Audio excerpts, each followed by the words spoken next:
Assalamualaikum to all the viewers. So today we are going to discuss the chapter number 1 of MDCAT and first year biology, that is biological molecules, lecture number 2. So today we will discuss about water. Water is the main source of living organism. आप लोग ये बात जानते हैं कि पानी के बगैर ज़िंदगी नामुमकिन है। दुनिया में जितनी भी जानदार चीज़ें हैं सबको पानी की ज़रूरत है। कोई भी पानी के बगैर ज़िंदा नहीं रह सकती। तो पानी जो है दुनिया में सबसे ज़्यादा ज़रूरी कंपोनेंट्स में शामिल होता है। पानी के बगैर जो है ज़िंदगी का तसव्वुर ही नहीं किया जा सकता। सो हमारा जो सेल है वो भी जो है ज़्यादातर पानी से ही मिल के बना है। हमारे सेल में जो प्रोटोप्लाज्म होता है उसकी मेन सोर्स जिससे वो बना है मिलके वो है water. So we can say water is the most abundant chemical compound present in the protoplasm. देखिए हमारे सेल के 100% में से हाँ अबाउट 70 to 90% जो है हमारे सेल का जो लिविंग पोर्शन है जिसको हम प्रोटोप्लाज्म कहते हैं जो है वो ऑलमोस्ट वाटर से मिलके बना होता है। बाकी देखिए हमारा जो सेल है उसमें और भी हमारे पास कॉम्पोनेंट्स होते हैं लाइक ऑर्गेनल्स वगैरह। लेकिन जो हमारे जो मेन सोर्स ऑफ सेल है वो हमारा है water. Water is the main and most abundant chemical component present in the protoplasm. And water is the universal solvent. As you know, universal solvent means के उसके अंदर almost all जितने भी compounds हैं जितनी भी चीज़ें हैं वो डिज़ोल्व हो जाती हैं। टेम्परेचर हाँ अलग अलग हो सकते हैं उनके डिज़ोल्व होने के, but exception of some components all the components जो है डिज़ोल्व हो जाते हैं वाटर के अंदर। It is a polar molecule. Water जो है वो पोलर मॉलिक्यूल है। पोलर मॉलिक्यूल से मुराद है कि इसके ऊपर पोलैरिटी के चार्जेस हैं, मतलब चार्जेस हैं, पोलैरिटी है। मतलब हमें पता है कि हाइड्रोजन जो है वो पार्शियल पॉजिटिव होता है, ऑक्सीजन पार्शियल नेगेटिव होता है। एंड जो है ये पूरा एक कॉम्पोनेंट मिलता है तो उसको मिला के हम पूरा बोलते हैं पोलर मॉलिक्यूल, जिसकी वजह से ये जो है आइडियल मीडियम जो है बनाता है। बहुत सारे मेटाबॉलिक जो रिएक्शंस चल रहे होते हैं हमारी बॉडी के अंदर भी और हमारी जो है इन्वायरमेंट में भी, उसके लिए आइडियल मीडियम बनाता है बहुत सारे मेटाबॉलिक रिएक्शंस के लिए जो हमारे सेल में चल रहे होते हैं। इनसाइड द सेल हो रहे होते हैं, आउटसाइड द सेल हो रहे होते हैं, तो उन सब में भी बहुत अहम किरदार अदा करता है। तो ये था हमारा वर्ड का इंट्रोडक्शन। तो हम आगे चलते हैं। नेक्स्ट है हमारे पास द स्ट्रक्चर ऑफ वाटर। वैसे तो आप लोग जो है बचपन से ही वाटर के बारे में पढ़ते आए होंगे कि वाटर के लिए कौन कौन से जो है हम एलिमेंट्स इस्तेमाल करते हैं और कितनी कितनी उनकी क्वांटिटी होती है, उनका रेशो और सब कुछ जो है बचपन से ही छोटी क्लास से ही बच्चों को पढ़ाते हैं स्कूल में भी। एंड मैट्रिक में काफ़ी क्लियर हो जाती हैं ये सब चीज़ें बच्चों के लिए। सो मैं ज़्यादा डीप में नहीं जाऊँगी, मैं बस जो है थोड़ा थोड़ा गो थ्रू दे रही हूँ। सो a water molecule जो है a water molecule consist of two atoms of hydrogen। हमें पता है कि जो एक वाटर का जो मॉलिक्यूल है उस वो जो है मुश्तमिल होता है दो हाइड्रोजन के एटम्स पे and one atom of oxygen. और एक जो है एटम है वो ऑक्सीजन का होता है वाटर के अंदर। तो ये हमने पढ़ा कि out water molecule consist of two atom of hydrogen and one atom of oxygen. ये था हमारा पहला पॉइंट के वाटर के मॉलिक्यूल में दो एटम जो होते हैं वो ऑक्सीजन के होते हैं और एक एटम जो होता है वो ऑक्सीजन का होता है। उसके बाद कह रहे हैं by the ratio of 2:1।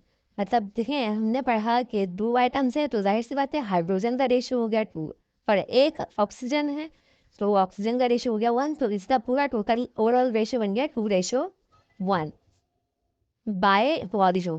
So its formula is H2O। ये आपने बचपन से पढ़ा है कि वाटर का फॉर्मूला क्या होता है, वाटर होता है H2O। Now the other point is water is a polar molecule. ये बात मैंने अभी आपको ऊपर भी बताई थी कि वाटर एक पोलर मॉलिक्यूल है, तो उसके स्ट्रक्चर में भी हमें लिखना पड़ेगा कि वाटर जो है वो एक पोलर मॉलिक्यूल है, क्योंकि देखिए आप स्ट्रक्चर जब आप समझेंगे तो उसमें आपको पता होना चाहिए कि उसमें जब हम स्ट्रक्चर लिखेंगे तो उसमें इसकी जो पोलैरिटी है वो हमें शो करनी पड़ेगी स्ट्रक्चर लिखते हुए। तो इसलिए ये वाला पॉइंट भी यहाँ पे ऐड करना ज़रूरी है। Water is a polar molecule. It has slightly positive and negative hydrogen and oxygen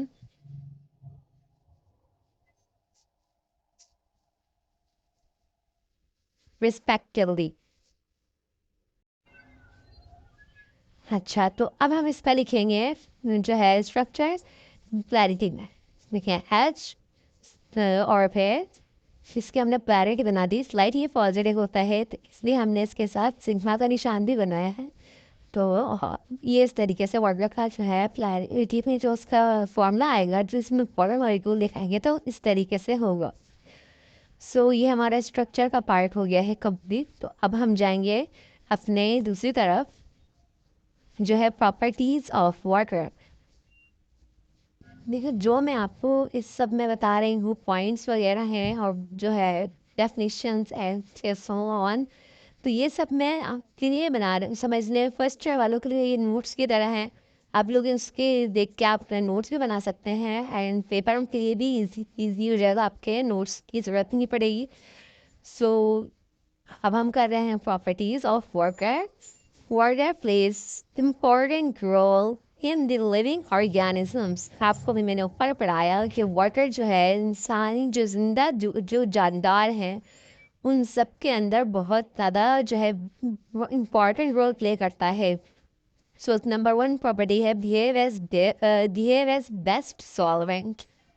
देखें बिहेव एज बेस्ट सॉल्वेंट का मतलब है कि हर चीज़ जो है मतलब ये सॉल्वेंट जो है बहुत देखें आपको पता है सॉल्यूट होता है जो कम हो और सॉल्वेंट वो होता है जो क्वांटिटी में ज़्यादा हो और अपने अंदर किसी और को डिज़ोल्व कर रहा हो। तो देखें वाटर ही है वो चीज़। जैसे हम नमक को पानी में डिज़ोल्व करते हैं, हम चीनी को पानी में डिज़ोल्व करते हैं, तो ये सॉल्वेंट है और ये हर चीज़ को अपने अंदर जो है डिज़ोल्व कर लेता है। तो इसको हम इसलिए कहते हैं यूनिवर्सल सॉल्वेंट।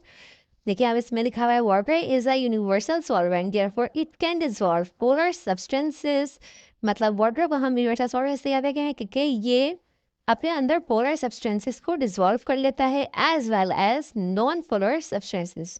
उनको भी डिज़ोल्व कर लेता है जो कि पोलर नहीं है, क्योंकि आपको पता ही है जो है स्लाइटली पोलर है।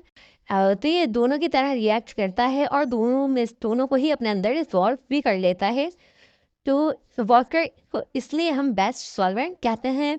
नेक्स्ट है high heat capacity, the amount of energy और heat needed to raise the temperature the specific amount of substance temperature by 1 degree centigrade. वो अमाउंट ऑफ एनर्जी और हीट जो हमें चाहिए होती है स्पेसिफिक अमाउंट जो सब्सटेंस की है उसका टेम्परेचर 1 डिग्री सेंटीग्रेड हाई करने के लिए उस हीट को हम कहते हैं high heat capacity of high heat capacity of water. Water has high specific heat value that is 423. Water is a stable molecule. देखिए वाटर की हाई स्पेसिफिक हीट जो है वो बहुत ज़्यादा है 423 है। तो इसको जो है हम इसलिए स्टेबल मॉलिक्यूल भी कहते हैं क्योंकि देखें जब इसकी हीट कैपेसिटी इतनी नहीं है तो ये इतनी जल्दी जो है गर्म ही नहीं होता। नेक्स्ट है high heat of vaporisation. Water molecule has high latent heat of vaporisation. Water की जो हाई जो मतलब उसकी लेटेंट हीट है वो बहुत ज़्यादा है।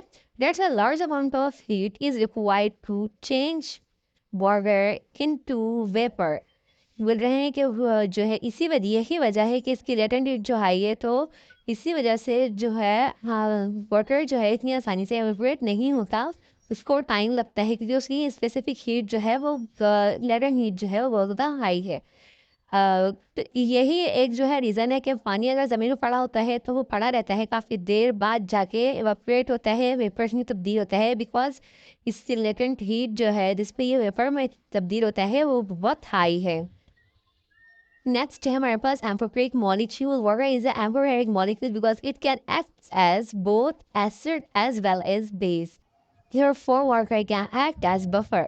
देखिए एम्फोटेराइज़ मॉलिक्यूल का मतलब है कि वाटर जो है वो एसिड की तरह भी बिहेव करता है और बेस की तरह भी बिहेव करता है। बफर सॉल्यूशन उसको बोलते हैं जो कि एसिड की तरह भी जो है एक्ट करे और बेस की तरह भी एक्ट करे। नेक्स्ट है cohesive force of water molecules, the force between the molecules of water which is because of hydrogen burning. देखिए हाँ, एक होती है कोहेसिव फोर्स, एक होती है एडहेसिव फोर्स। कोहेसिव फोर्स वो होती है जो कि पानी के जो मॉलिक्यूल्स हैं उनके आपस के जो दरमियान की फोर्स है, उनकी जो अपनी दरमियान की फोर्स, उसको हम कहते हैं कोहेसिव फोर्स। कोहेसिव फोर्स उसको कहते हैं, जबकि the force because of which water transport in plant is known as adhesive force. वो फोर्स जिसकी वजह से जो है प्लांट की पूरी बॉडी में जो है वाटर ट्रांसपोर्ट होता है, पूरी बॉडी में जो है वाटर जाता है, उस फोर्स को जबकि हम क्या कहते हैं एडहेसिव फोर्स। तो एडहेसिव फोर्स वो है जो उसके अपने आपस के मॉलिक्यूल्स के दरमियान है, और एडहेसिव फोर्स वो है जो प्लांट को उसको ट्रांसपोर्टेशन में, प्लांट के अंदर, रूट्स के अंदर, सब जगह जो है इसकी पूरी बॉडी में जाने में हेल्प करे। तो ये था आज का लेक्चर। उम्मीद करती हूँ आपको समझ में आया होगा, पसंद भी आया होगा। Stay tune for the next lecture. जब तक के लिए अल्लाह हाफिज़।